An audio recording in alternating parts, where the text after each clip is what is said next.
On this week's episode, we're gonna talk about Jurassic World and our thoughts on it, plus what upcoming releases we're most looking forward to. Let's get started.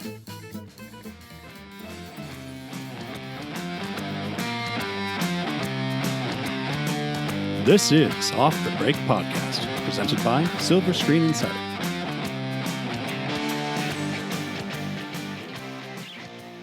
Hello and welcome to another episode of Off the Break Podcast. No, I am not Cody, it's me, Kyle. What? Cody is away on vacation because she decided she did not feel like working, but it's still me and it's still my good buddy Eric, and we're still here to break down all the stuff happening in the world of movies.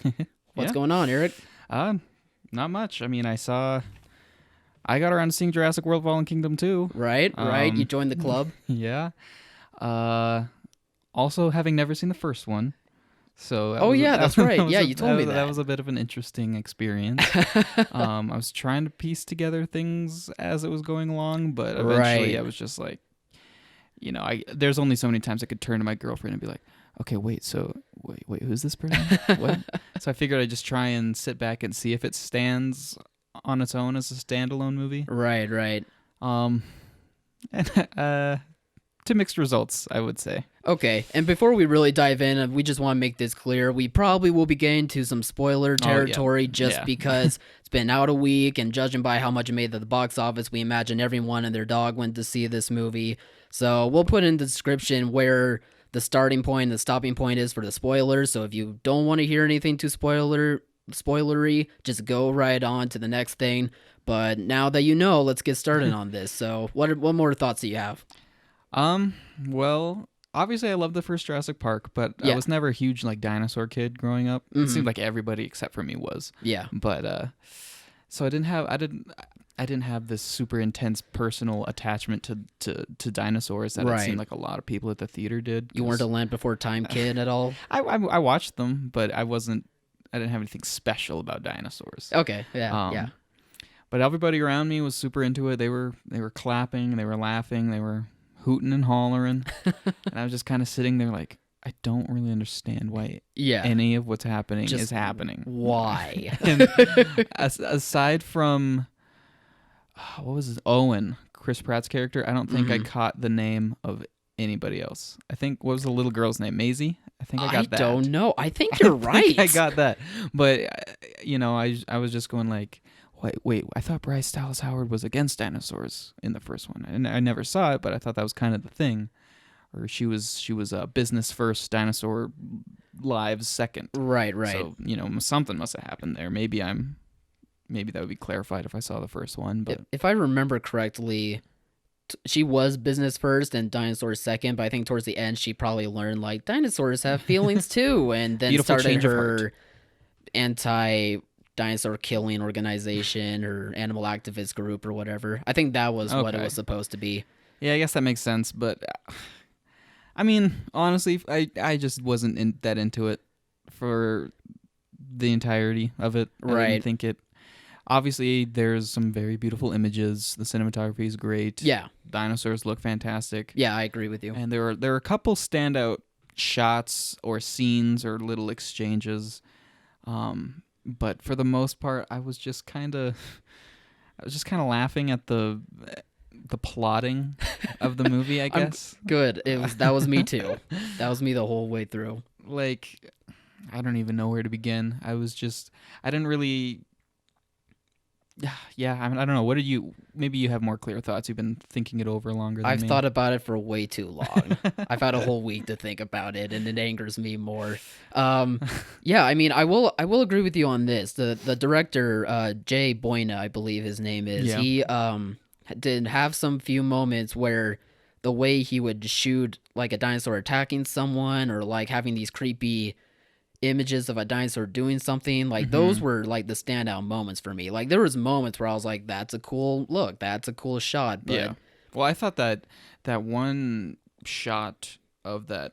I don't know dinosaurs. The long neck, the big long neck one. Who's kind of floundering in the water. Now I don't know. With the volcanoes when the island blows up. Yeah, just staring out at everybody. That was really sad. Yeah, that got to me. I mean, that it also helps that like you and I both love the first one so much, as many people do. The first Jurassic Park, that like seeing first that as an image, original, not Jurassic World 1.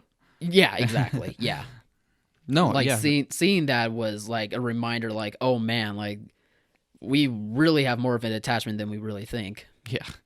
But yeah, other than that, and one or two other scenes here and there, I don't know. I was just kind of trying to make sense of what was happening. Mm-hmm. I don't know. Pretty images can only go so far. Yeah, exactly. I mean, really. Definitely for me, pretty images did not sell this movie, and what really like made me frustrated about this was how bad that writing was. I mean, I understand the movie about dinosaurs like attacking people, like they're it's gonna have its cheese, which is fine. Like the first one has its own amount of cheese, but it works completely. Yeah, it works. It works for what it's trying to accomplish. But this one here, it really lacks an understanding of what it's trying to accomplish. Like right away in the beginning, there's moments where they're just saying like dinosaurs are very dangerous and we should not save them from the island that's about to erupt. Yeah, that's what was confusing me. Mm-hmm. Like at the very beginning, with the most, which I called from the very beginning, the most pointless cameo ever. Yes, I called it too. With Jeff Goldblum coming back as the little framing device. Yep. Quick side note: was the whole movie supposed to take place before that whole court hearing? Is that what it was? No. Was he like supposed to, or did he come back and then have another court hearing at the end of the movie? I think it was the same court hearing, but they just wanted to have the name at the end of the movie for dramatic effect. Oh, you gotta say the title of the movie. Welcome to Jurassic World. Or that's a bad God. Jeff Goldblum impression. But yeah, that terrible pointless cameo at the very beginning sets up the movie as, it makes it sound like you're supposed to be rooting against the dinosaurs, which you do. Like, and especially throughout like the whole franchise. Like, as much fun as we have with these dinosaurs, we know that this is a very dangerous idea, and they even clearly say that in like the first one. And now going to this one, right at the beginning, they're saying the same thing again, and you agree with them. Well, yeah, but then 10 minutes Jeff later, Goldblum telling me that, I'm not gonna think Jeff Goldblum's a bad guy. No, he's completely right. But the fact that 10 minutes later, all of a sudden, we're supposed to follow our heroes, I guess, I mean, it's not to even like 10 do minutes. the It's exact... like the next shot, and we see Bryce Dallas Howard in this little office. Like, what? I don't know. They must have set that up in between the movies. Was that like a thing she worked at in the first one? No, she worked for the park. Yeah, see, when that's it what I became an thought. actual park, and so now it's her own thing. In between, she started this, non-profit dinosaur rights thing, right? With some very one-dimensional supporting characters whose names I never learned. No, neither do I. I did like one of them, even though I know he's a badly written character, but I just like the actor so much that played him that I was just like, that kind of dorky guy who's scared of flying or something. He's a hacker for an animal activist organization, and they decided to bring him to a dinosaur island where he's afraid of everything. Why did they bring him? Exactly. To hack stuff. To hack a door. This is what we're talking about, guys. This is how one door that they never knew that they would have to end up hacking in the first place. Okay, that makes sense. Yeah, the plot is just so riddled with unnecessary stupidity that it just boggles my mind. Like, well, there's a difference between movies where if the execution's good enough, you can forgive or look past some obvious, maybe little plot holes, things like that. Plot holes are usually, they're in every movie. People get way too obsessed about plot holes. Yeah, for sure. And analyze them to death, and it just kind of takes the fun out of the movie. But this movie in particular, it's almost impossible to ignore a lot of these things. Yeah. And you're just constantly being taken out of it. And that's what I was saying earlier. Like, take it as a dinosaur movie as you will, but nonetheless, this writing is so noticeably just cringeworthy. Like, there was just plenty of moments where I was waving my hands in frustration. Yeah. My friends were very mad at me about that, by the way. I apologize to them for that every time, but it's just so... I kept my WTF moments in my head, but I just looked around and everyone around me just seemed to be having the time of their lives. So I was like, maybe there's something wrong with me. And they should. I mean, if they're having a good time, that's great. Like, I don't want this movie to be bad. I didn't want to watch a bad movie, but I just didn't come out with that same experience that everyone else did. I just couldn't get past it, but oh well. Yeah, I mean, more power to you. People are clearly liking this movie, and that's awesome. But I just saw stuff, especially in its writing, that I thought was very cringeworthy bad. Yes. Oh, easily. Yeah, just a lot of convoluted stuff. A lot of the messaging of its movie was very hard to try and see what it's trying for. And and towards the final minutes too, like, it was set up for a movie that I wanted to see for a long time from Jurassic Park. Yeah, and it made this one completely pointless. Yeah, I mean, I had read several things saying along the lines of the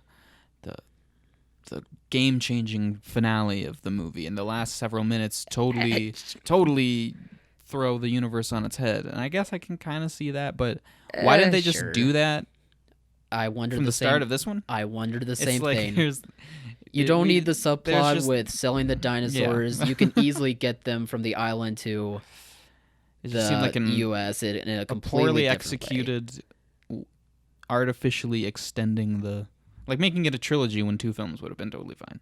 Yeah, I don't know, because there's going to be the third one. I think Colin Trevorrow's coming back for the third one. I believe he's directing it again. Yep, I think he's writing it too. He's written all 2 of them. Oh, did he write this one too? I think he did. Okay. Yeah. But yeah, he's coming back for the next one, so the premise of that one seems exciting enough. I'll probably check it out. But this one, I really don't think I'm ever going to feel the desire or need to watch it again. Right. Totally agree with you.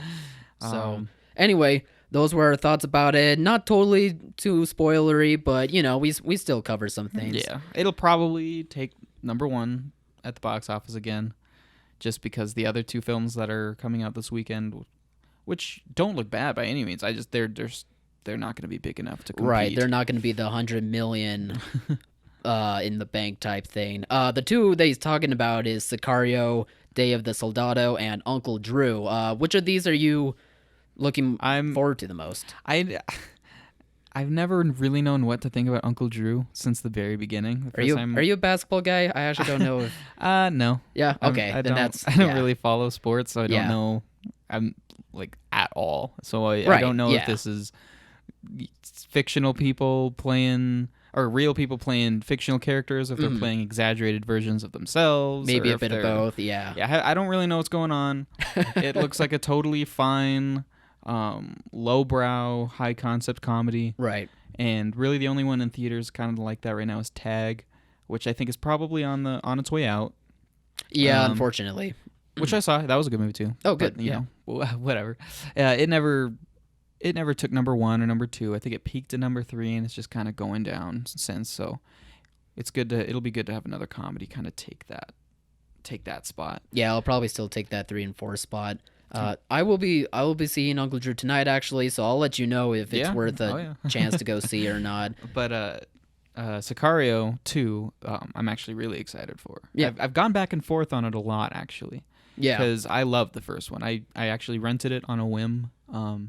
I had you didn't see it in the theater? No, I didn't. I had a couple coworkers at my old job who are kind of film buffs talking about it. They said it was really suspenseful and really well done, so I was like, okay, I'll check it out. Right. And oh my gosh, that movie was great. Right. My heart was pounding. That was one of the most suspenseful movies I've seen in a long time. It was so great to see in the theater. Everything about it, just the directing, the cinematography, the acting, its story in general. Yeah. Because that was Taylor Sheridan, right? Taylor Sheridan wrote it. The director, I'm based on the director's name, but he also did Arrival. Villeneuve. Yeah. Some people say Villeneuve. I don't know how you say it. I think it's Villeneuve. I think it's Villeneuve too. Yeah, but he's super hot right now. Yeah, he's talented, and it showed in that movie, and it showed in and Taylor many Sheridan others. is one of the best, or one of the most popular working screenwriters right now. Oh, he's one of the best ones. And when this movie was announced, I was like, really? Of all the movies I thought could have a sequel to, yep, I thought that same thing. This thing. does not seem like a movie. That like Sicario 2 just doesn't sound right. Right. That makes it sound like it's just another blockbuster kind of action movie, which Sicario is totally not. Sicario was almost, it's kind of artsy in ways. Just it had a hard time. Very methodical. It made its money back, but it had a hard time doing it. Like well, there wasn't I can see an it. audience for it. Most of his movies that he direct. I mean, other than Arrival made a lot of money. Yeah, Arrival did really well. His movies are really good, and the people who see them really like them, but they just, I feel like they're not able to reach a larger market. Yeah. But yeah, so when I thought of Sicario 2, I was like, is this really happening? Yep. Like, this totally came out of nowhere. And then I realized that Denis Villeneuve was not coming back as the director, and I was like, oh my gosh, no. You're just like, what? Are you kidding me? Excuse me. And then I started reading more things, and I found out Taylor Sheridan is writing it, though. I was like, okay, that's a little bit better. Yeah. I don't know. I don't think he's ever written a sequel before. Can't say. I don't think so. So, fingers crossed. I'm hoping that he pulled it off. Emily Blunt is not back in it. It's focusing on Josh Brolin and Benicio del Toro's characters, which I'm fine with. You're really teeter-tottering on like, here's the bad things, here's the good things. Well, yeah, this is. It's been a roller coaster, but yeah, I'll probably be seeing it tonight, and by all accounts, it seems really good. I doubt anybody's gonna say it's better than the original, but I'll see for myself, and yeah, hopefully it's good. Yeah, I'm right there with you. Like when I heard that there was a second one after the amazing job that the first one did, I just was very surprised. I was like, it didn't, like I said earlier, it didn't make its money back. Like Emily Blunt's not coming back. Denis is not coming back too. Like, do we really need to do this? I'm still not completely sold that we still need a sequel, but there's still some talent in there that was from the first one that at least makes me hope that this one is good, if not as good as the first. So I'll see Uncle Drew and you see Sicario, and then we'll just let each other know if we should see the others. So two drastically different movies, but and I look forward to and it. Obviously, speaking of Jurassic, like Jurassic World will still be at 1. Incredibles 2 will probably still be at number 2 at the box office. Yeah, there's no way either of these two are beating those juggernauts. 3 and 4 will just be whoever goes to which one the most. Yeah, it'll be interesting to see what the. I originally thought Sicario would do more because maybe I'm over estimating the turnout of fans of the original, but now that I think about it, I think Uncle Drew's gonna make more. Oh, okay. Yeah, more basketball fans than Sicario fans. Well, and it's and I just think it's just broader. People when they see the trailer, they know what they're getting. Yeah, and with this one, it doesn't have the number 2 in it, but I feel like people will be like, "Is there a first one? Am I gonna have to see that to see this?" Right. So it'll be interesting, but my money's on Uncle Drew at this point. Okay, great. Anyway, so on to our next thing. We got a very big surprise from Leo's Instagram account, Leonardo DiCaprio. He showed the first official image, I guess. I guess it's official. It is official now, yeah. Yeah, for Once Upon a Time in Hollywood, Quentin Tarantino's next movie. It's been talked about a lot lately, especially at our site. We are very hyped for this, and this image only made us even more excited. It was of them and Brad Pitt hanging out at a wall. It's just them standing in front of a stone wall, but that's all we need. But man, it looks cool. Brad Pitt's jaw. Oh my god! Like, I don't think I've seen more perfect angles. I think we're gonna need a sideshow just to talk about his jaw. But no, I mean it's great to actually see them in costume, right? Because we've been hearing so much about this ridiculously huge and awesome cast, and the list is just crazy. It goes on and on. We have obviously Leonardo DiCaprio, Brad Pitt, Margot Robbie as Sharon Tate, Burt Reynolds is in it. Al Pacino's in it. Yeah. Damian Lewis from Homeland is in it. Oh, okay. There is, I believe James Marsden is in this James too. Marsden's in it. Timothy Oliphant. Isn't Dakota Fanning in it as well? I mean, it's literally like A-listers and then A- listers. Like it's that kind of a cast. It might be his biggest cast ever. I wouldn't. Yeah, you might be onto something with that. I don't want to go make that official, but I would not be surprised. I mean, he's good at gathering talented crews to help him out with his work. Yeah. It's just crazy to see. And we're really this story also sounds interesting. Like, it's about the Manson murders, but it's like it's like the backdrop. Right. It's like the backdrop of that. And it's going to be talking about Hollywood. And what was that time period? 70s, right? 69, I think. 69. Okay. It's just LA in the summer of 69. Mm-hmm. And, Quentin Tarantino has gone on record. He loves LA. He's very familiar with it. So it's going to be interesting to see kind of this portrait of Sin City as done by Quentin Tarantino. And I'm sure he's not going to hold anything back, because no. when has he ever held anything back? He said he's been working on the script for 5 years. Good. Take your time. Leo obviously saw something special in it. I think is this his first movie since he won his Oscar? Yes, I think actually. it is. It's been a while now. He's attached to something else too, but this is the first one that he's talked about. Produced a couple documentaries, or maybe done voice work for some sort of environmental documentary. Right, he does a lot of environment stuff, yeah. But yeah, I think this is the first time he's on camera again since The Revenant. Well, I mean, after finally winning an Oscar, I don't blame him for just being like, I'm going to do my own thing for a bit. Let's chill out. I finally did it. I finally did it after a lifetime of struggling. Yeah. Let's take it easy, and then, he probably couldn't have picked a better movie to get back out there with. I'm just so excited for it. Yeah, me too. It's going to be interesting to see the progression of this movie too. Yeah, well, the thing that I find interesting, but also also makes me feel a little bit weird, is how much different publications and even Quentin Tarantino himself are pushing the comparisons to Pulp Fiction. I'm seeing a lot of people or a lot of publications say that it's a Pulp Fiction-esque story, and then Quentin Tarantino, I think, had a quote where he said, "This is probably the closest script to Pulp Fiction I've written, obviously, since Pulp Fiction." So I don't know. I'm hoping they're not trying to capitalize on, because everybody loves Pulp Fiction. Right. I'm hoping they're not trying to just kind of capitalize on that to build up hype, and then it's really not at all like that. I don't know. That doesn't sound like Tarantino. Like Tarantino, it doesn't, no. That Tarantino has never really been one to be like, it's like this meets the Guardians of the Galaxy. Like, it's, like a lot of people lately are just like comparing it to other movies or something. He's not like that. He doesn't care. Like, he makes what he wants to make, and he sticks by that. I like to think what they mean by that is just, obviously it's a huge cast of characters. Mm-hmm. I'm assuming they're probably going to be different, more or less separate standalone stories that maybe intersect here and there. It's probably could be non-linear. It'll jump around in timelines. Yeah. Seeing the same events from different points of view, maybe. Right.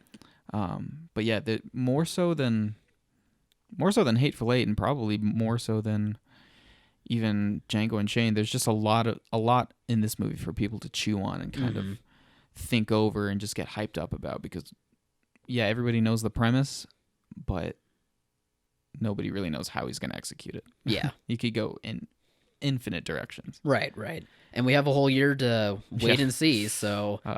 I guess in case anybody's not familiar with the premise, it's Leonardo DiCaprio and Brad Pitt are acting partners. Leonardo DiCaprio plays, I think his name's Rick Dalton, and he's an aging television star. He was in Westerns, and he's trying to get his big break into film. And Brad Pitt plays Cliff Booth, probably like my favorite name in recent memory. Cliff Booth, I think he's a stunt double, but he's also trying to break into the industry. And I think that their next door neighbor is Sharon Tate, played by Margot Robbie. Oh, and knowing that, the Manson murders are the backdrop, you can kind of put together what's going to happen. But it's pretty vague premise. Just I am totally okay with that. Yeah, that's all I need. Yeah. I'm just beyond excited for that. Yeah. So am I. So not only that, but more news has dropped in the world of movies. Speaking of Hollywood. Yeah, speaking of Hollywood, the Academy Awards have invited 928 new members to help be a part of the committee, and they're trying to do this so that way more diversity can come into this organization. It's been a hot topic since 2014 when people finally realized Oscar So White was? Yeah, I'm pretty sure. 2015, 2016, they've been pushing really hard to make it a more diverse group, get more diversity involved into the Academy, which is really good because that is much needed. Obviously, that's such a big topic today in the world of film. And it looks like they're doing a really good job. I mean, this is a pretty big jump because, I mean, every year so far they've been adding more people than the year before. Yeah. But then this one is like the biggest. Again, it's continuing the tradition. But yeah, I think it's by the biggest margin. I mean, just look at some of the names that they invited: Sophia Boutella, Alison Brie, Zoe Dutch, Tiffany Haddish, Corey Hawkins, Daniel Kaluuya, Rashida Jones, Dave Chappelle. I mean, a lot of these people you think would already be. Yeah, members. A lot of them, like you think they would already be What took in. them so long? I don't know. Like they have restrictions, they have rules, so that way they can't be in the academy. I have no idea how all that policy works. But I mean, just by all these names alone, not only are they talented people, but they're also just such diverse groups of people, and not just old white men that are finally getting their chance to show what the world is missing. Yeah, I mean, especially because you get even just this year alone with movies like Sorry to Bother You coming up, Support the Girls. Yeah. All of these movies that also have gotten lots of really good buzz. Mm-hmm. It's just the people who are telling these stories are getting more diverse. So it only makes sense to have the Academy reflect that. Yeah, which they should. And it's really something to be said. Like, you know, when some people say like, "Oh, we're totally gonna do this thing," like usually 9 times out of 10, like it feels like they never. Oh yeah, it's just kind of a PR stunt. Yeah, exactly. They want to get those positive headlines. Yeah, and then get people off their backs. Exactly. But this looks like they're finally in the right direction, where they're saying, okay, like we mean by what we say. We're gonna have all these different kinds of people be evenly spread out, and it's gonna work out this way. And it looks like it's in a good direction. Obviously, there's still more time for this to be done. I'm sure but it'll only get better as the years go on, but they're definitely off to a pretty good start, a promising start. They seem to be sticking to their word. Right. So we just wanted to address that. We thought that was a really cool thing that the Academy is doing, and obviously we're looking forward to this year's Academy Awards. Seems like already we have a few things that are going to be looking like contenders. It doesn't seem like that long ago we were trying to come up with contenders for this year's Academy Awards. Yeah, it was almost about a year ago. It's crazy. It's getting to that time, and we can't be happier. We can't be more stoked about it. So on to the next thing. Jared Leto got cast as Morbius the Living Vampire. It's I think Sony's. I mean, Venom hasn't even come out, but I guess they're kind of committed to this idea of a Spider-Man universe without Spider-Man spin-off films that center on his most famous villains. Yes, although I don't know. Is Morbius that famous of a Spider-Man villain? You know, he has had. I know about him. He's had a few comic books of his own. He's had a very small following. He's been in in an animated show or whatnot, but I don't know if there's a very big audience, unlike a Venom, that really requires. Sense. But I don't know. I also just I have kind of a thing against Jared Leto more and more lately. He's a fine actor. Maybe it's just how he is. He's a talented guy in general. He is. He's very multifaceted. Yes, yeah. He is not very humble about it. That's kind of how he strikes me. He knows that he does all these different things. Right. And I don't know. Maybe it was that rose bolo tie at one of those Oscars, and he was trying to hog all the selfies. I don't know. And you were just like, man, he gets under my skin. Like, Jared, he better not be Morbius. Get out of here. You got a nomination for one role. And now you think you're all that. He won for that role, right? Dallas Buyers Club? He won. Yeah, he won did. for it. I can't remember who else was nominated that year. White men. Probably. Sorry. Says the white guy. What was I saying? I don't know. I'm not very excited for that. I just think it's too early. Nothing about the Venom marketing or anything has really given me a reason to believe that it's going to be a big success. Yeah. If you step back and just listen to the writing in that trailer, it's bad. It's really, and obviously all trailers are spliced together, so it can sound awkward, but even taking that into account, I don't know. I'm not feeling it with Venom, and I feel like already moving forward with another Spider-Man villain spin-off movie is just kind of way too early. Yeah, I mean, this character, I'm not sure how many people are really excited and want this character. I just don't see quite the big following that it really requires to have a movie. And like you said, we still have yet to see Venom, and Venom looks cool, but I mean, other than that though, there's nothing that's really appealing about that movie as well. Yeah, vampires are it's so 2008 to 2011, whatever years that Twilight run was. Yeah, it seems very unnecessary to put money into this property. Like, I just don't see the real need for it, unless they find a way to make it look really cool. Then maybe. For all I know, it's just an idea that they're floating around. Because I feel like in this day and age, if just even the littlest rumor or hint at something gets out there, all these different publications hop on it and write about it. And, right. Make it seem like it's a bigger thing than it. Yeah. Excuse me, a bigger thing than it actually is. So for all I know, or for all we know, Morbius could just be a piece of paper like Morbius movie ? Jared Leto. Yeah, and then his face like pinned up on the board next to it or something. To be fair, I think he would make a better vampire than the Joker, in my humble opinion. I mean, he does kind of have like a vampire-esque look to him in a weird way. He has a lot of different looks. Jared Leto. I mean, true. I think he wakes up and he has like a closet of just. He's like, I'll be a ham today. Like it's just whatever he feels like. Oh, he's a strange one. I mean, yeah, despite how talented he is, like it still doesn't sell me on wanting a Morbius movie, or even if Sony should try and make one, or if anyone in the world needs one. I don't get it. I feel like if this Venom movie's not a big success, I think the Sony spin-offs will just kind of be dead. And then I wouldn't be surprised if they're just like, okay, Marvel, you win. Just take Spider-Man. Just have all of the things associated with him. We've tried and failed many times. We can't get this guy right. Do you think this is gonna sound weird, but do you think Marvel Studios is kind of hoping that Venom doesn't do all that well, just so that way? I mean, like I'm not saying like they're after them and are just like I'm not saying that at all. No, I'm just throwing out the idea of like in the back of their minds. Do you think like, man, if we could get Morbius, we could have that Spider-Man movie we've been wanting. I would like to think that they're sitting on the sidelines watching Venom and just kind of waiting for it to fail. I don't know. I just have a feeling. I think it's gonna be a blunder.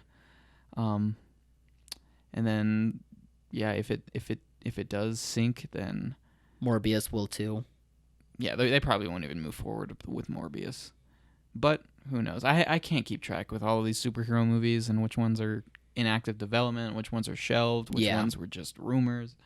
It makes my brain hurt. Right. When I heard about it, I almost mixed up Morbius with another character that they were thinking about doing. I can't remember which one now, but yeah, I know what you mean though. Like just seeing now Sony is doing like all these different characters. It's just like what's happening? It's crazy. It's just crazy. But not much to say there other than Jared Leto could be taking up another superhero role. Yeah. So time will tell. We'll see how it goes, but right now we're just not that excited about it. Anyway, so finally we're going to talk about the trailers that came out this week. Some interesting ones came out. House with the Clock in Its Walls came. Yeah, and then fun. A surprise one, Beautiful Boy, has been gaining a lot of attention over the past couple of days. Yeah, I've seen the words Oscar and contender. Yeah. Tearjerker and has this premiered yet? Things. Like at Sundance or I actually don't know. Cuz it just one trailer only has dropped, I'm pretty sure, and already people are saying yeah, I mean there was like a 40-second teaser I think last month. That was the scene of them in the diner. Great scene, by the way. I can already tell that's going to be heart-wrenching. But yeah, this trailer or this movie, it's Beautiful Boy. It's based on 2 different memoirs, I think. Because it's about what's the father's name? It's like Dave Sheff or something. I think it's Dave Sheff. David Sheff.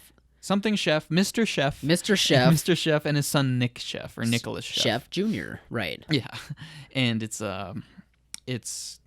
takes material from both of their memoirs. They each wrote one about the son Nicholas Sheff's struggle with, I think it's meth addiction, and how that almost shattered his family. But it's also about how his father just wouldn't give up, and the father's memoir in particular, I think that was a lot more successful than the son's memoir. Oh, really? It's called Beautiful Boy, a father's journey through his son's addiction or something. And then Nick Sheff's memoir was called Tweak something. It's called Tweak. I can kind of see why that one was more successful. It doesn't have its own Wikipedia page, whereas the father's memoir does. Okay. Okay. That's how I'm judging that. Right. But yeah, apparently the father's memoir is supposed to be phenomenal. It came out, I think, in 2008. Oh wow, that's 2008 recent. or 2010 maybe. Yeah. And just based off this trailer right now, I think this casting is perfect. It's gonna be such a tough watch though. Oh yeah, my for God. sure. I mean, that diner scene alone at the beginning, like I was so taken aback. I was not expecting that in general, but I wasn't expecting that kind of acting in the trailer from Steve Carell and Timothée Chalamet. Like that's very impressive to do. I mean, Steve Carell, dramatic performances aren't as rare from him as they used to be. He's still primarily, people are always going to associate him with like Comedies. Anchorman or The Office, comedies. But when he does drama, he can do drama. Yes. Oh my God. Yes. And obviously everybody's crazy about Timothy nowadays after Call Me by Your Name and Lady Bird. I'm on board with him as an actor in general, but I actually was one of the few people that didn't like Call Me by Your Name that much. Yeah, I remember you. It wasn't really your cup of tea. It just didn't work for me. But him and Lady Bird I thought was pretty good too. Like I see this kid having a bright future, so I root for him despite that. He's gonna go places. So. Yeah. I looked up pictures of the real life father and son, and I mean, obviously, Steve Carell and Timothy are a lot more attractive. They're better looking people. Like they don't really look like the real people. Okay, but I guess that's not what matters.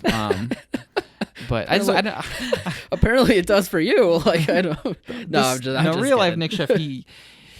He looks like he's had some addiction problems. Yeah, it looks like he's on the mend. Yeah. Yeah, and his father looks like somebody who has gone through a lot of stress and anguish and despair.